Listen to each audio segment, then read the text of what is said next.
Yule mtu anayekata roho, nini huwa anafikiria? Hufikiri chakula? Ama hufikiri namna gani anaweza akajikwamua ili aendelee kuishi? Ndivyo mlipowekwa fumbo na Mungu aliye hai. Yeye ndiye Mwenyezi Mungu, mfalme wa mbingu na ardhi.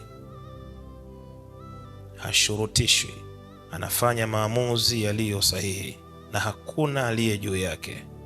Na waeleza leo wazi wazi mbele yenu, kila mmoja wenu, maiti yangu itakuwa mbele yenu na kila mmoja atatamani kuishika.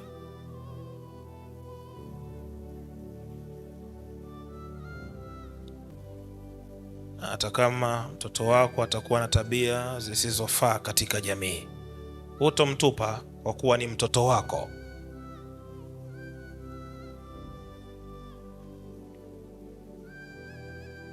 Mtayashika maagizo ya Mwenyezi Mungu na sio maagizo ya wanadamu,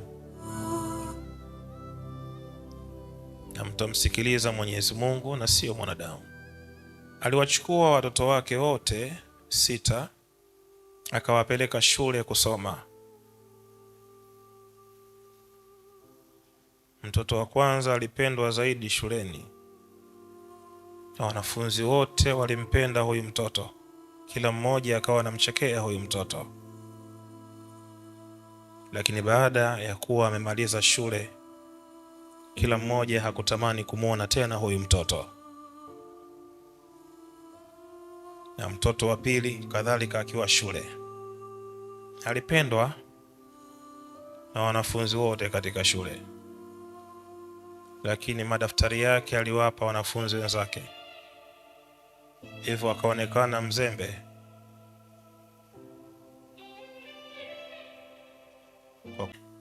Kadhalika vivyo hivyo wanafunzi wote wakampenda katika shule, lakini walimu wote wakamkataa. Akaja mwanafunzi wa 5 katika shule hiyo hiyo,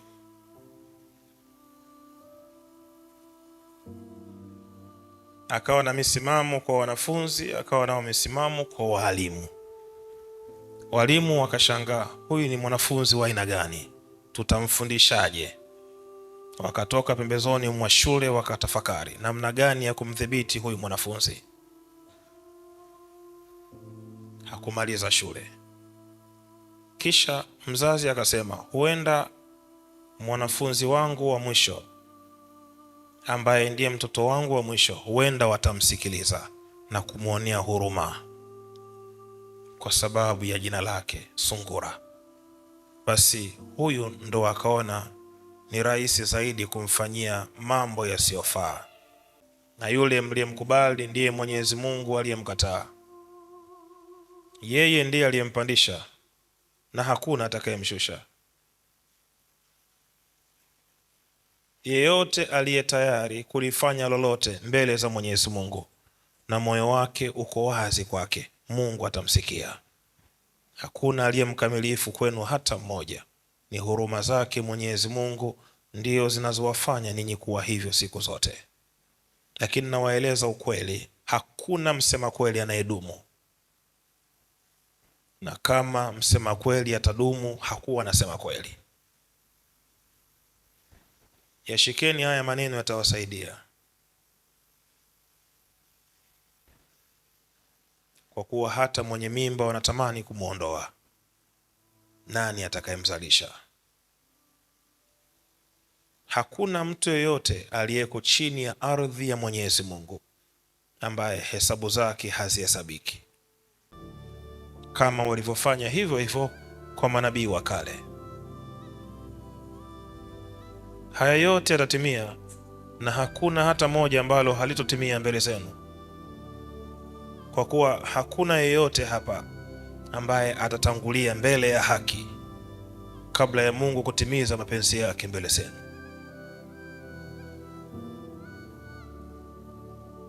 Mwenyezi Mungu awape kifua na awape ustahimilivu wa kulishika kila lililo jema ambalo ameliweka ndani ya vifua vyenu. Yeye ndiye aliyemwita, ndivyo amemleta, amemshika.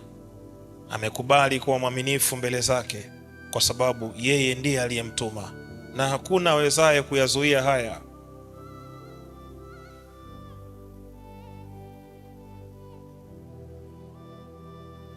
Kikombe cha damu kiliwekwa juu ya kiti cheupe, na wakamshawishi mfalme kwa nguvu zote akimwage.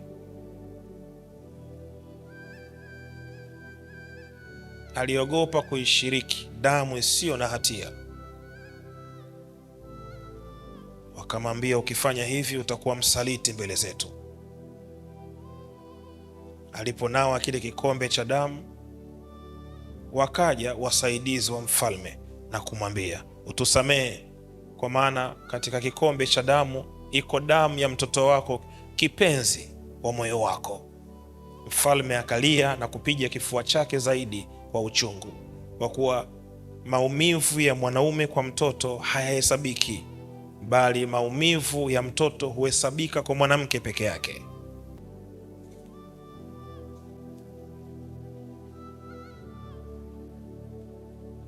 Msimweke kwenye mbao. Ichukueni shuka nyeupe na mumfunike kwa adabu zote.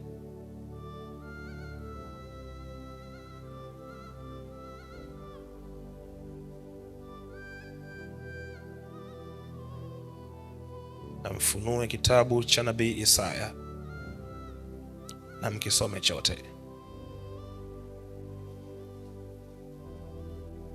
Msijitetee kwa neno lolote litakalosemwa katika jamii.